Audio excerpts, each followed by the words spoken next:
प्रथम मंत्र में आपको अब ये 7 मंत्र बना के दिए जाते हैं। पहले 5 मंत्र देते थे नानक साहिब भी और परमेश्वर कबीर साहिब जी।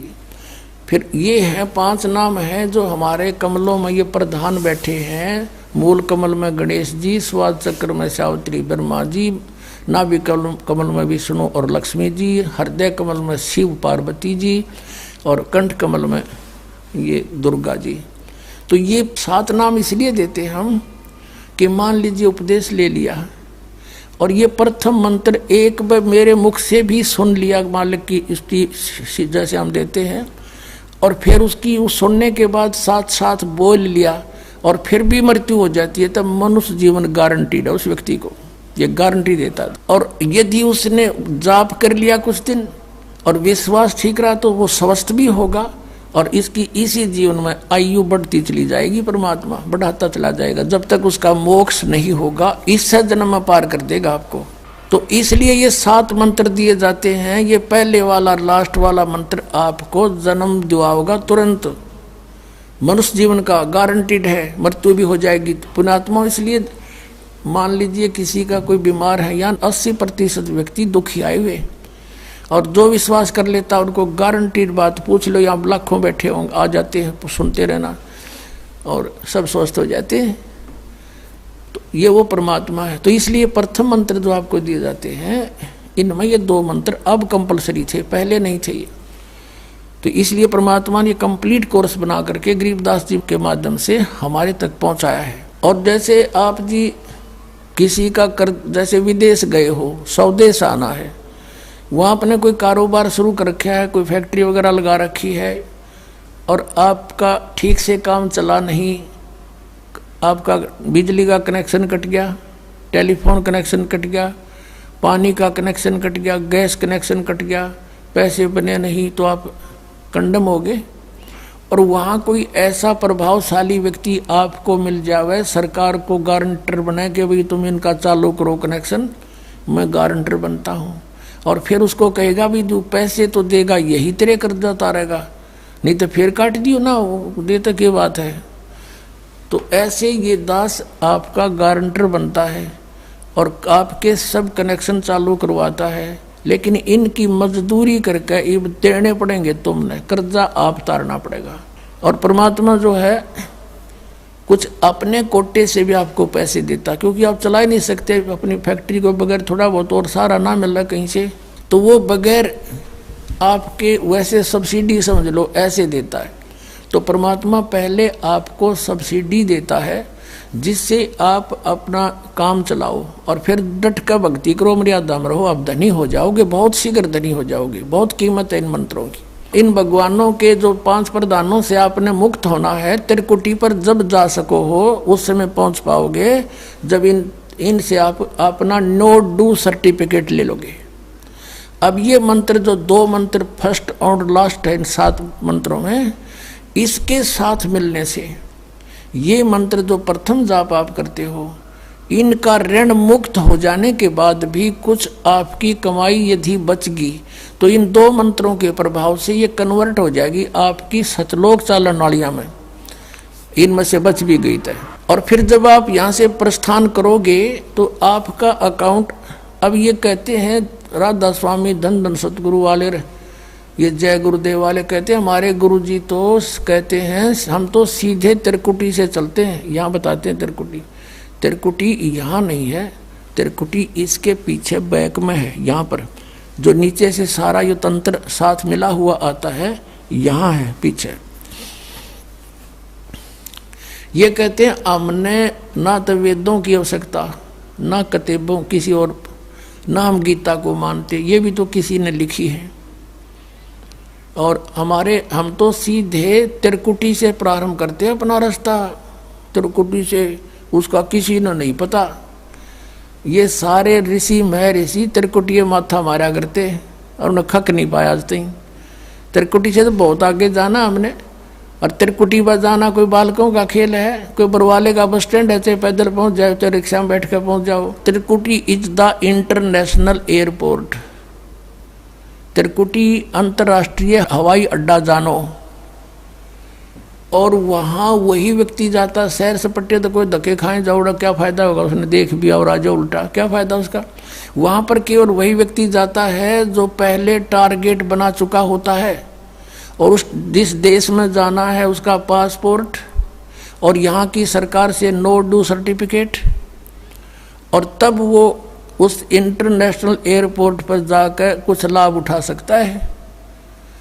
तो वहाँ से फिर आगे कैसे जाएंगे, उस त्रिकुटी पर पहुँचने के लिए तो सारा झंझट है, उस पर जाए पता फिर आप पे काम बन गया। तो त्रिकुटी पर जाने से पहले हमने इन भगवानों से नो ड्यू सर्टिफिकेट लेने पड़ेंगे। और आपकी ये ऐसी भक्ति है, इसे ऑटोमेटिक, ये देवता है, ये कोई किसी के साथ भेदभाव नहीं करते, आपकी कमाई एग्जैक्ट लिखी पाएगी कंप्यूटर की तरह, और जो आपका ड्यू शेष होगा आपको थमा दिया जाएगा। हृदय कमल में जीव रहता है, और इसके यहाँ से फिर ये सबसे पहले इसका रास्ता है त्रिकुटी बजाने का, सबसे पहले मूल कमल में जाना पड़ेगा। मूल कमल से फिर सीधा रास्ता बनता है त्रिकुटी तक जाने का। उससे पहले गणेश जी के लोक में से गुजरना पड़ेगा, उसका एक जैसे बैरियर होते हैं प्रत्येक बॉर्डर पे, यहाँ ऐसे बैरियर हैं। वहाँ जब आप जाओगे आपके सामने आपके मस्तिष्क पर जैसे लॉकेट होता है ऐसा लगा पाएगा, और तुरंत आपको कहा जाएगा चलो आप जाओ, आपकी ये पूंजी, और वो आपके उस मस्तिष्क में ऐसे लॉकेट पे वो नो ड्यू सर्टिफिकेट छपता चला जाएगा। फिर आगे चलोगे आप, आगे आप पहुँचोगे जब विष्णु जी के लोक में, वहाँ भी आपको ऑटोमेटिक मिलेगा, कोई बाधा नहीं मिलेगी, क्योंकि वहाँ तो चोरों को पकड़ा जाता है, सा को थोड़ा, वो देवता भी तो हैं, वो किसी के साथ जरा सी भी गड़बड़ नहीं करते। फिर ऐसे शिव के लोक में से शिव इस कमल में हृदय कमल से फिर त्रिकुटी कंठ कमल में आएंगे, फिर हम त्रिकुटी पर पहुंचेंगे। अब त्रिकुटी पर जाने के बाद इस सतनाम के जो प्रथम मंत्र का अकाउंट वहाँ देंगे, लेकिन वहाँ पर यह काल बकवाद करवा देता है। यहाँ का जो जितने देव हैं ये अपने सतर पर कोई गलती नहीं करते, ये करवाता है। जैसे श्री कृष्ण, इसने सारे प्रयत्न किए थे कि भी युद्ध ना हो, सबसे प्रार्थना की थी दोनों पक्षों से, फिर इन्होंने देख लिया था कि ये मानना नहीं, ये तो इन मत बुद्धि भ्रष्ट हो चुकी है। और उसमें क्या था कि सब रिश्तेदार राजा आधे आधे बांटने थे उन्होंने। ये राजा को भाई जो कौरवों के पक्ष में आना चाहता है वो अपनी स्वीकृति दे दो, पांडवों के पक्ष में आना चाहता है वो अपनी स्वीकृति दे दो, ऐसे कति तैयारी होगी। तब श्री कृष्ण जी ने सोचा भाई अब ये तो मेरा भी नंबर आओगा, मैं भी राजा हूँ, और मैं पांडवों का रिश्तेदार, क्योंकि श्री कृष्ण की बहन अर्जुन का ब्याह रखी, रिश्तेदारी पक्की, और उधर से वो चाचे ताऊ थे, कोई अलग नहीं। तो श्री कृष्ण जी ने यहाँ तक कह दिया कि अभी एक तरफ तक मैं हूँगा, एक तरफ मेरी सेना होगी, अब मांग लियो जिसको मांगना हो। और यहाँ तक भी कह दिया कि मैं हथियार नहीं उठाऊंगा। अब पांडव तो मुंह धो रहे थे श्री कृष्ण पे कि सर्वशक्तिमान है, ये जो हमारी तरफ पक्ष में हो गया तो अकेला ही बहुत है। तो फिर पांडव घबरा गए थे। पांडवों ने यहाँ तक कह दिया था प्रभु हमें 5 गांव दिवा दो, हम युद्ध नहीं करेंगे। वो नहीं मानना था, फिर भी छोड़ो इस बात को, हम आगे लेंगे। तो फिर जब महाभारत का युद्ध हुआ, अब श्री कृष्ण ने हथियार उठाया, पहिया उठा लिया रथ का, उसको अपनी शक्ति से सुदर्शन चक्र बना दिया और उसने बहुत लाखों लोगों को काट डाला। अब ये अपने सतर पर गलती नहीं करते ये देवता, जब तक ये न्यूट्रल रहते हैं। और जब इस काल ने इन पर प्रभाव किया, अंदर प्रवेश कर गया इसके काल, श्री कृष्ण के पाप को बनवा दिए इसके, और सुदर्शन चक्र उठवा दिया और झूठा बना दिया, वह प्रतिज्ञा भंग करवा दी। ऐसे ये त्रिकुटी पर जाकर चाल चाल है, यहाँ तक नहीं बोलता ये। अब वहाँ ये कोशिश करता है कि इसको यहाँ उलझा दूँ। उससे पहले बहुत सी ऐसी बहुत से वहाँ पर त्रिकुटी तो एक बहुत बड़ा सांग है, बहुत बड़ा प्लेटफार्म है, और वहाँ पर कहीं पर डांस हो रहे हैं, कहीं पर दुकानें लगी हैं, औरतें खड़ी हैं, नाच रही हैं, कोई अर्धनग्न शरीर में खड़ी हैं, और बहुत से वैसे सुंदर सुंदर खड़े हाथी सजे हुए। तो ये जीव वहाँ जाकर बिचल जाता है। सब ये नकली गुरु भी वहीं खड़े हैं, नकली गुरुओं का रूप बनाकर तो काल आता है, और अपने असली गुरु का रूप बनाकर परमात्मा आते। इस दास के रूप में आपको त्रिकुटी पे उपलब्ध होंगे परमात्मा। तो वहाँ क्या होगा कि कई बार ये काल भी परमात्मा यानी असली गुरु का रूप बनाकर खड़ा हो जाता है। तो सबसे पहले आप क्या करोगे, प्रणाम जब करोगे गुरुदेव को, ये स्वभाव तो आपका यहाँ बना ही दिया जाता है, गुरु जी दिखे दंडवत करोगे। दंडवत करते समय एक सतनाम का सुमरण अवश्य करना होता है। 1 सेकंड, ये 10 सेकंड मुश्किल से लगती है। श्वास उस श्वास का सिमरण करें प्रणाम करते समय, और उठकर जब देखोगे यदि परमात्मा होंगे तो एज इट इज पाओगे, और जब काल होगा दास के रूप में तो उसका स्वरूप बदला पाओगा, ऊपर का कपड़ा हटा पाओगा, उसका असली सूरत मिल जाएगी, तो आप वहाँ से बच जाओगे। अब फिर क्या होगा कि फिर तुम जैसे यहाँ आप देखते हो गुरु जी आगे सारे पीछे पीछे हो लेते हो, तो वहाँ जब मृत्यु होगी आपको स्वप्ना सा दिखेगा। जैसे आप किसी ऑफिस में गए हो किसी कामवश, और वहाँ आपका काम फटाफट होता जा रहा है, नहीं होता है तो आप दुखी हो रहे हो, बार बार बैठ कर रो रहे हो, तो ऐसे ही चलेगा वो। तो वहाँ जाते ही जब आपको गुरुजी दिखेंगे, आप एकदम इसी स्वभाव से जो आपकी यहाँ रिहर्सल हो रही है, आपके अंदर जो आस्था कसक पैदा हो रही है, ये वहाँ काम आओगी आपके। तो ये सब रिहर्सल यहाँ कराई जा रही है कि गुरु को परमात्मा जानकर ये सब क्रियाएं करो, तो वहाँ ये आपके काम आऊँगी, वहाँ अपने यूज होंगी ये सारी फार्मूले। तो जब आपको ये पक्का हो गया कि ये है गुरुजी, फिर आपको लेकर के धर्मराज के दरबार में परमात्मा जाएंगे इस दास के रूप में, और धर्मराज से कहेंगे जी इसका हिसाब कर दो, भगवान का आदेश है, आप लो अपना ये एक इसकी कमाई जो तुम्हारे सतर की वो प्राप्त करो।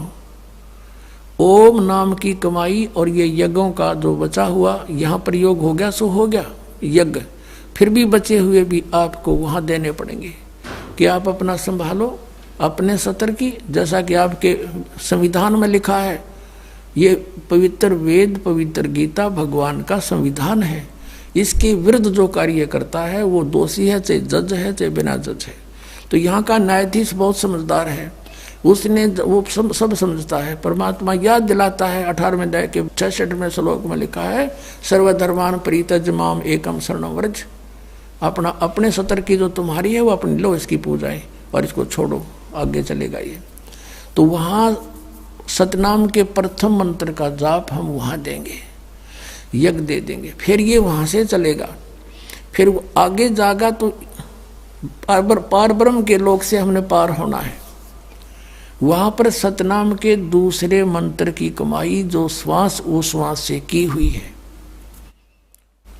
ये उसके दरबार में जाकर अक्षर पुरुष यानी परब्रह्म के लोक में जा करके उसको देंगे, वो आगे जाने अलाउड कर देगा, उसके 7 संग ब्रह्मांडों से पार होना हमें सहयोग देगा वहाँ से वो वहाँ तक जाने का, उस टैक्स के बदले में। अब यहाँ बताया है कि जे तू पढ़ा पंडित बिन दोई ना अक्षर दोई नावा, और पर्णवत नानक एक लंगाए जे कर सत समावा। अब ये 2 अक्षर का नाम जो सतनाम है, ये हमें भंवर गुफा तक पहुंचा देगा। भंवर गुफा है, जैसे अभी तक हमने 10 द्वार सुने थे, तो यहाँ परमात्मा ने गरीबदास साहिब जी के माध्यम से कहा है कि 12 मद मैल मठ बोरे बहुर ना दे धरे रे। वो तो 12वें द्वार को पार करके है वो मठ, वो स्थान, वो ठोड़ ठिकाना, फिर जहाँ जाने के बाद बहुर ना दे धरे रे, फिर दोबारा जन्म कभी नहीं होता। एक 10वां द्वार तो इस शरीर से निकलना है, ये शरीर और एक ब्रह्मांड एक है, इससे निकल गया। कई योगी देखे यहाँ से शरीर फोड़ जाते हैं, यहाँ एक काग बोलते हैं इसको, स्थान को काग। छोटे से बच्चे को आप देखोगे नर्म नर्म स्थान होता है, वो कई बार नीचे हो जाता है तो उसको एक देसी इलाज से ऊपर उठाते हैं हाथ से, तो इसको फोड़ के वो बाहर निकल जाते हैं। वो कहते हैं जिसकी मृत्यु यहाँ से हुई हो ना, उस योगी को कहा करते इसने ब्रह्मांड फोड़ दिया। ब्रह्मांड फोड़ दिया, केकला तोड़ दिया। ब्रह्मांड के बीच में प्रत्येक ब्रह्मांड